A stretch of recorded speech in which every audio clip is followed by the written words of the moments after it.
بھارت امریکہ گٹھ جوڑ پاکستان کے لیے لمحہ فکریہ۔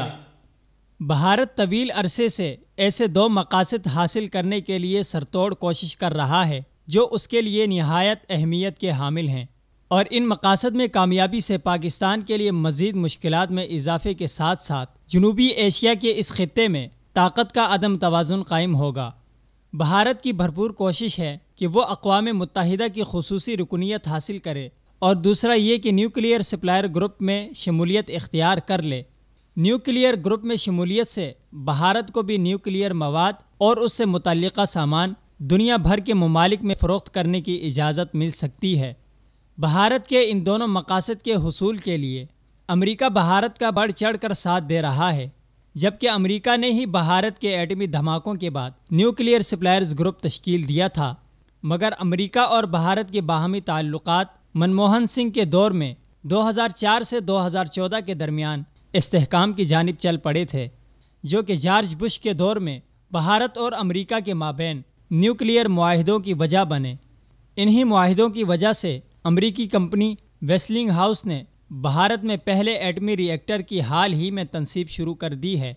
نریندر مودی پر 2005 میں گجرات میں مسلمانوں کے قتل عام کی بنا پر امریکہ میں داخلے پر پابندی تھی، مگر یہ بھارت کی کامیاب سفارتی پالیسیاں ہیں جن کے ذریعے مودی کے ہی دور میں امریکہ اور بھارت کے مابین تعلقات مستحکم ہوئے، اور اب وہی قاتل مودی امریکہ کی آنکھوں کا تارا ہے۔ 2014 سے اب تک مودی امریکہ کا 4 بار دورہ کر چکا ہے، اور امریکی صدر باراک اوباما سے اس کی 7 ملاقاتیں ہو چکی ہیں۔ ان ملاقاتوں کے نتیجے میں بھارت کو امریکہ سے جو مراعات ملی ہیں ان کی تفصیل کچھ یوں ہے۔ میزائل ٹیکنالوجی کے لیے رعایت، بھارت کی میزائل ٹیکنالوجی کنٹرول کمیٹی میں شمولیت کی اجازت، اقتصادی معاہدے اور نیوکلیئر سپلائرز گروپ میں بھارتی شمولیت کی حمایت۔ ان مراعات کے بدلے میں بھارت نے امریکہ کو یہ مراعات دینے کی یقین دہانی کروائی ہے،